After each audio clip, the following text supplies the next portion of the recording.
Bonjour à toutes et à tous. Je voudrais vous parler de la pluie. Vous est-il déjà arrivé d'être au beau milieu d'une randonnée et vous vous faites surprendre par la pluie? Alors, vous êtes loin de tout abri et ça a l'air parti pour durer. Donc, il va falloir continuer. Au début, on lutte intérieurement contre la pluie. On rentre la tête dans les épaules, on râle à chaque fois qu'une goutte nous tombe dans la nuque. On peut même essayer la méthode Coué. Il ne pleut pas, il ne pleut pas, il ne pleut pas.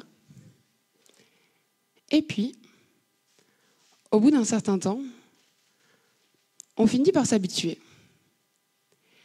Et là, on peut recommencer à regarder le paysage autour de soi, à voir comment la lumière a changé, à sentir l'odeur forte de l'herbe mouillée.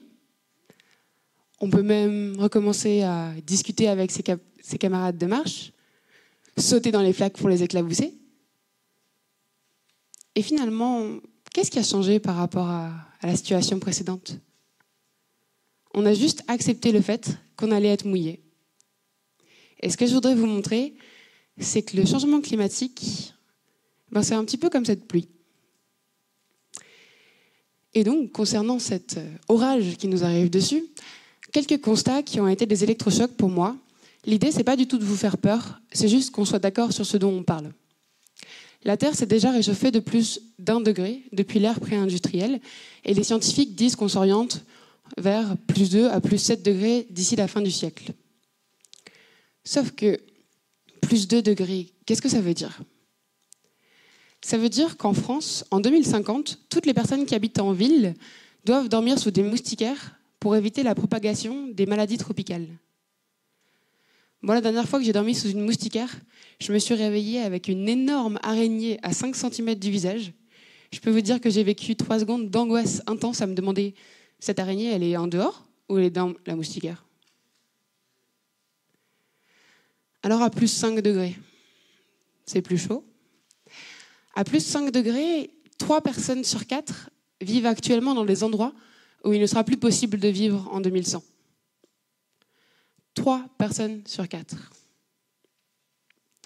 Donc on aurait plutôt envie de s'orienter vers l'option la plus optimiste qu'on ait actuellement, que sont les plus 2 degrés. Mais ça a l'air pas si facile que ça à atteindre. J'ai un ami qui vit avec une empreinte carbone compatible avec cet objectif, et concrètement, ça veut dire qu'il ne peut plus prendre l'avion, qu'il ne prend quasiment pas la voiture, qu'il mange uniquement bio, local et de saison. Et surtout, il ne peut plus s'acheter ni d'électronique, ni de vêtements neufs. Je vous laisse imaginer la galère pour les sous-vêtements. Et la dernière chose à faire, c'est d'inciter l'État à prendre des mesures concrètes. Parce que nos actions individuelles, elles sont nécessaires, mais elles ne sont pas suffisantes. Et il y a des choses sur lesquelles on n'a pas la main. Le problème, c'est qu'actuellement, l'État, il attend que ce soit plutôt les entreprises qui commencent à réduire leurs émissions. Et les entreprises, elles attendent que ce soit les consommateurs qui soient prêts à mettre le prix pour des produits plus responsables. Et les consommateurs, ils attendent que ce soit les gros pollueurs et l'État qui s'emparent du sujet. Donc finalement, tout le monde se refile la patate chaude. Et personne n'ose être le premier à prendre le risque de diminuer son niveau de confort ou son profit, alors que la concurrence continue de remettre le problème à plus tard. Moi, c'est quelque chose que je constate dans ma vie de tous les jours. Je m'appelle Fanny Deschamps, je serai diplômée de l'ISAE Supaéro en décembre, et mon travail, c'est d'accompagner les entreprises dans la réduction de leur empreinte carbone. Et pas plus tard que la semaine dernière, j'étais avec un client qui a décidé de mettre en place une stratégie pour que l'ensemble de son parc immobilier soit aligné avec les 2 degrés. Et la question qu'il nous pose, c'est moi, je veux m'engager en faveur du climat, mais vous n'avez pas quelques arguments pour dire que ça ne va pas impacter le résultat financier? Alors, nous, on leur répond en leur parlant d'actifs échoués, de risques de transition, et ça a l'air de les rassurer. Mais la vérité, c'est qu'on n'y arrivera pas sans mettre de l'argent sur la table. Et auparavant, moi, ce genre de constat, ça me mettait dans une posture de découragement et de frustration. J'avais l'impression que les enjeux étaient trop vastes, que le monde était devenu trop compliqué, tout était interconnecté. À chaque fois qu'on propose une solution, elle est critiquée parce qu'elle est trop chère ou parce qu'elle n'est pas juste socialement. Et je me sentais complètement découragée. Alors j'ai eu besoin d'identifier une porte d'entrée. Quelque chose qui me semblait prioritaire et sur laquelle je pouvais m'engager pour commencer à agir en faveur du climat. Et c'est comme ça que j'ai suivi une formation de 2 mois sur les enjeux de la transition écologique et sociale qui m'a donné quelques clés de lecture et m'a permis d'y voir plus clair. Actuellement, on vit dans des sociétés avec un très bon niveau de vie, mais qui ne respectent pas du tout les limites de la planète. À côté de ça, il y a des sociétés qui vivent en total respect avec l'environnement, mais qui ont un moins bon niveau de vie. Donc, espérance de vie plus faible, plus courte, et des conditions de vie plus sommaires. Je vous laisse imaginer, dans le cas du réchauffement à plus 5 degrés, qui sont les 3 personnes sur 4 concernées. Mais on peut se poser la question, est-ce que c'est possible de combiner à la fois un bon niveau de vie et un respect de l'environnement?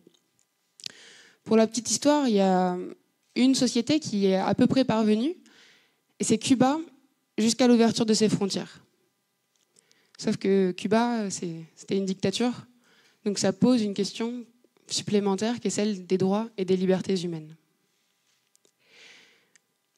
Cette nécessité finalement de faire des compromis m'amène à vous présenter un outil développé par le chercheur en anthropologie Fabrice Gagnant en 2017, qui reprend le triangle que vous connaissez peut-être, qui dit qu'on ne peut pas avoir une solution qui soit à la fois qu'on ait vite, bien et pas cher. Comment ça s'applique aux sociétés humaines? On ne peut pas concilier beaucoup d'écologie, de liberté et de complexité.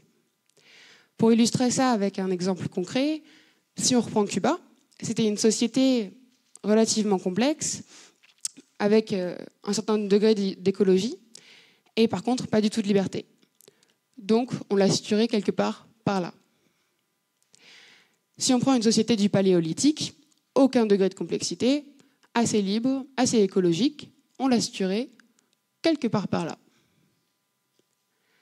Maintenant, notre société actuelle. Moi, je la trouve personnellement très complexe, avec encore un certain degré de liberté. Et par contre, niveau écologie, on repassera. Donc, je la situe quelque part par là dans le triangle. Ce qu'on voit, c'est que pour se rapprocher d'un des 3 facteurs, ça se fait forcément au détriment de un, voire des 2 autres. Et c'est pour ça que pour moi, cet outil, il nous permet de faire le deuil de nos illusions. De l'illusion d'une société parfaite où on aurait à la fois les 3. Et si on observe les solutions qui nous sont proposées par cette société pour lutter contre le changement climatique, c'est le même problème. La première solution à laquelle on pense, c'est la technologie. Parce que je ne sais pas si vous êtes au courant, vous les ingénieurs, mais on attend de vous que vous sauviez le monde, sans pression. Le problème de la technologie, c'est que ça demande beaucoup d'énergie. Est-ce que vous savez à quel moment dans l'histoire de l'humanité on a commencé à réduire notre consommation de charbon? La réponse, c'est jamais. On n'a jamais assisté à une transition énergétique. On a toujours assisté à une accumulation énergétique. Quand on a commencé à exploiter le nucléaire ou les énergies renouvelables, ces sources d'énergie sont venues s'ajouter à la somme d'énergie qu'on consomme. Et c'est sur ça qu'est basée notre croissance économique. La deuxième solution qu'on nous propose, c'est le pic pétrolier. On arrêtera de polluer, il n'y aura plus de ressources. Sauf que si on consomme l'intégralité des ressources pétrolières connues actuellement, ça nous amène déjà à plus 4 ou plus 5 degrés. Pour moi, ces solutions, c'est un petit peu des solutions qui attendent qu'un coup de baguette magique vienne nous sauver sans qu'on ait besoin de faire d'efforts ou de changer nos modes de vie. C'est un peu comme cette idée que les biocarburants vont permettre de décarboner l'aéronautique. Est-ce que vous savez que pour approvisionner une seule compagnie aérienne, il faudrait la superficie d'un pays comme la Pologne. Vous y croyez vraiment, vous? Moi, je vous propose de commencer à réfléchir à des solutions qui soient réalistes. Et pour ça, je vais vous demander de fermer les yeux. Tous. Et d'imaginer une société dans laquelle vous aimeriez vivre. Et maintenant, je vais vous demander de la placer sur ce triangle. Dans quelle zone elle se situerait, votre société? Moi, j'ai fait l'exercice, et vous l'aurez peut-être compris, je suis ce qu'on appelle une babose écolo ou une hippie pour les plus anciens. Et je fais le choix de renoncer à un certain degré de complexité au profit de plus d'écologie et de liberté. Donc ma société idéale se situerait quelque part par là. Là. Et je ne dis pas que la technologie, c'est forcément quelque chose de mauvais. Seulement pour moi, on l'utilise trop souvent à des fins inutiles, comme de mettre la climatisation à 18 degrés l'été et le chauffage à 25 degrés l'hiver. Ou alors de commander un livre sur Internet et se le faire livrer, alors qu'on peut aller dans la librairie du coin, discuter avec la libraire et profiter de ses conseils. Ce qui est intéressant aussi dans le fait de se projeter dans une société, c'est que derrière, ça nous donne un peu un cap, une vision de ce vers quoi on veut aller. Et moi, dans ma vie de tous les jours, je peux vérifier que mes choix et mes actions sont alignés avec ces convictions, avec le changement que je veux voir opérer. Et c'est pour ça que si au lieu de prendre la voiture ou de commander un Uber, je fais 15 ou 30 minutes de vélo sous la pluie, c'est pas quelque chose que je subis. C'est quelque chose que je choisis. Je peux pas me plaindre parce que je sais pourquoi je le fais. Je le fais parce que j'ai envie de me battre pour limiter le réchauffement à plus de degrés. Je le fais pour qu'on continue d'avoir des saisons, pour que le Père Noël finisse pas en maillot de bain comme en Australie. Et je le fais pour que toutes les personnes sur cette planète aient accès aux conditions de vie les plus décentes possibles. Il y a un an, j'avais fait la liste des choses que je voulais faire dans ma vie. Et je l'ai relue après avoir suivi cette formation. Et j'y ai lu « Aller visiter Istanbul ». Alors je me suis dit, sans prendre l'avion, ça va être compliqué. Mais j'ai une collègue qui est allée à Istanbul et à vélo. Et je pense qu'elle a pris le temps de profiter du trajet et qu'en arrivant devant Sainte-Sophie, elle n'a pas juste pris une photo avant de passer à l'attraction suivante. Le changement climatique, c'est une menace. C'est une menace certaine. Mais quelque part, c'est peut-être aussi une opportunité. Celle de redécouvrir le plaisir que c'est de prendre son temps, de profiter des choses, de ralentir. C'est aussi un incroyable challenge intellectuel. On n'a jamais eu de problème plus complexe à résoudre. Et on n'y arrivera pas seulement avec des équations.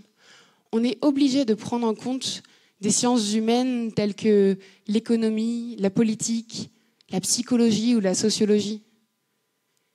Et ça, pour moi, ça a été une formidable découverte parce que ça m'a permis de remettre de l'humain dans mon métier d'ingénieur. Et je suis également persuadée que l'art a un rôle assez important à jouer parce qu'il peut permettre de créer de nouveaux imaginaires et de changer les normes sociales. Actuellement, la norme, c'est de manger de la viande 2 fois par jour, de posséder une voiture même si on habite en ville. Et l'art peut nous permettre de changer ça. Et peut-être aussi de sortir de l'idée de l'écologie comme quelque chose de punitif et de donneur de leçons. Parce que moi, je trouve que les écolos, actuellement, c'est un peu comme cette personne dans les films d'horreur qui dit « n'allez surtout pas par là » et tout le monde y va quand même. Sur la liste de mes envies, j'ai enlevé certaines choses, mais j'en ai aussi rajouté. Et c'est comme ça que j'ai posé mes seuls jours de congé pendant mon stage pour aller faire les vendanges. Et tout le monde me disait « mais tu prends des vacances pour aller travailler ?» Sauf que moi, qu'est-ce qui me pèse dans mon métier tous les jours? C'est d'être assise derrière un ordinateur, de ne pas avoir le temps de me dépenser physiquement. Et pendant les vendanges, j'étais dehors toute la journée, J'ai discuté avec des gens qui venaient de plein de milieux sociaux différents, qui avaient beaucoup de choses à partager, et je faisais quelque chose d'utile et de concret avec mes mains. J'ai décidé que prochainement, je passerai à mi-temps, et le reste de mon temps, je le consacrerai à une activité manuelle et concrète. Et avant, je n'aurais pas envisagé ce genre de choses, parce que j'avais peur de la réaction de mon entourage, peur de gagner moins d'argent, peur de sortir de ma zone de confort. Et je me suis posé la question, ok, qu'est-ce qui peut se passer dans le pire des cas? Et je me suis rendu compte qu'en fait, je risquais pas grand-chose. Et par contre, en n'osant pas suivre ses envies, je m'assurais de me décevoir moi-même. Et ça, je trouve que c'est beaucoup plus grave. Ce que j'aurais aimé qu'on me dise, il y a 3 ans, c'est, au vu des enjeux actuels, je ne peux pas continuer de tout vouloir. Donc il faut que je me demande qu'est-ce qui est vraiment important pour moi et que j'ai le courage de faire les choix en conséquence. Parce que j'ai réalisé qu'aujourd'hui, c'est en ne changeant rien qu'on prend le plus grand risque. Tiens, je crois que je sens les premières gouttes arriver. Qui vient se balader dehors avec moi? Merci.